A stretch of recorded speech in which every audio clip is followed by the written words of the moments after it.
उसकी एक टांग पूरी तरह से टूट चुकी थी। हेलो नमस्ते, कैसे हो? तो आज तारीख हुई है 3 अप्रैल। तो मैंने पहले सोचा कि आज आपको कहीं और जाके गुड मॉर्निंग करता हूँ, लेकिन मैंने दूसरी जगह पर जाके देखा, लेकिन कोई ऐसी जगह मिली नहीं जहाँ जाकर आपसे अच्छे से बात हो सके। तो फिर आज यहीं से गुड मॉर्निंग कह रहा हूँ, तो चलेगा ना? थैंक यू, बहुत बहुत शुक्रिया आपका। नहीं मतलब बहुत बहुत शुक्रिया, मतलब बहुत। अब तो स्क्रीन के बाहर चला गया भाई, अब तो रख लो। Thank you.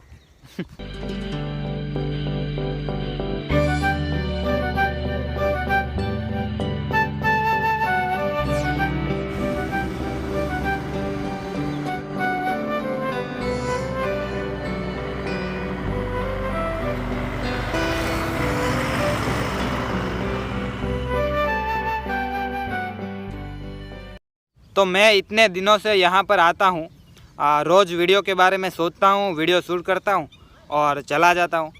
लेकिन आज मैं यहाँ पर शांति से नदी के सामने बैठा हूँ और जो सेटिस्फेक्शन वाली, जो सुकून वाली और जो हृदय के गहराई में जो वो शांति महसूस हो रही है और जो मन प्रफुल्लित हो रहा है, वो नेक्स्ट लेवल है।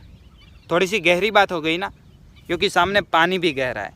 तो वैसे इस बात का कोई लॉजिक नहीं था, तो लॉजिक ढूंढने की ट्राई मत करना, फिर मतलब आके कमेंट करे कि कोई लॉजिक तो था नहीं इस बात का। तो पहले ही बता रहा हूँ, ठीक है?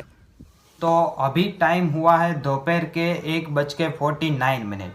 तो मैंने कल वाले वीडियो में आपको बोला था कि अब व्लॉगिंग में कुछ इंटरेस्टिंग भी करना है, अपनी क्वालिटी भी थोड़ी सी इम्प्रूव करनी है।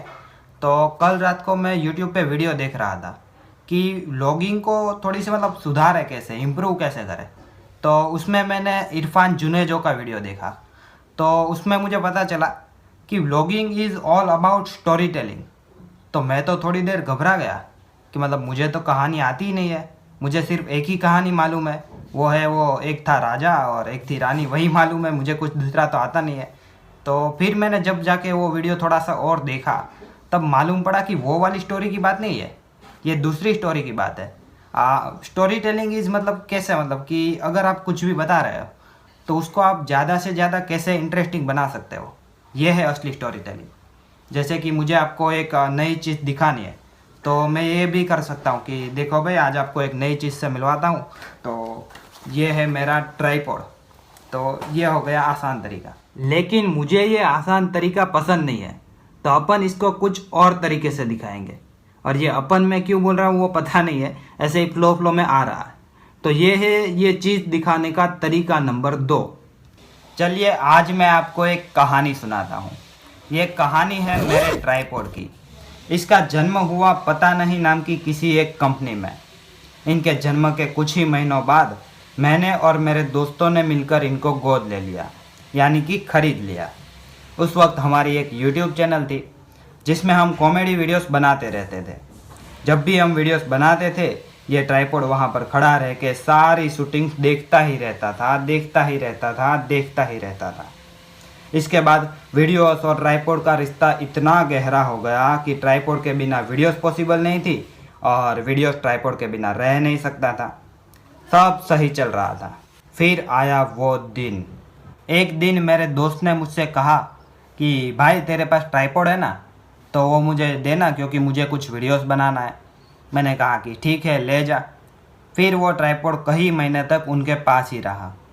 फिर एक दिन मुझे कुछ वीडियोस बनाना था, तो मैंने उनसे कहा कि मुझे वो ट्राइपॉड वापस दो क्योंकि मुझे कुछ शूट करना है। तो उनके पास से मैं ट्राइपॉड वापस लेके आया और घर जाकर जब चेक किया, तब मुझे पता चला कि ये ट्राइपॉड अब अपने पैरों पर खड़ा नहीं रह सकता। उसकी एक टांग पूरी तरह से टूट चुकी थी। अब इनसे कोई भी वीडियो शूट नहीं हो सकता। ऐसा मुझे लगा था, लेकिन ऐसा है नहीं, क्योंकि ट्राइपॉड को भी मेरे साथ लगाव है। तो उसने कहा कि भले ही मेरा एक पाँव टूट चुका है, लेकिन फिर भी मैं तुम्हारे लिए वीडियोस बनाऊंगा। तो आज भी वो टूटी हुई टांग के साथ मेरे लिए वीडियो शूट करता है। तो thank you so much to my tripod. तो ये थी हमारे ट्राइपॉड की कहानी। तो वैसे अभी भी इसकी एक टांग टूटी हुई है, मतलब ऐसा नहीं है कि पूरा काम अटक जाएगा, मतलब काम तो हो सकता है, ठीक है। तो ये ट्राइपॉड ने हमारा बहुत साथ दिया है। तो आज के वीडियो में हमने कुछ नया करने की कोशिश करी है। अब आपको अच्छा लगा कि नहीं लगा वो तो आप जब कमेंट करेंगे तभी पता चलेगा, तो कमेंट कर दीजिएगा। तो दूसरे चैलेंज का दूसरा दिन 7 वीडियो में से ख़त्म।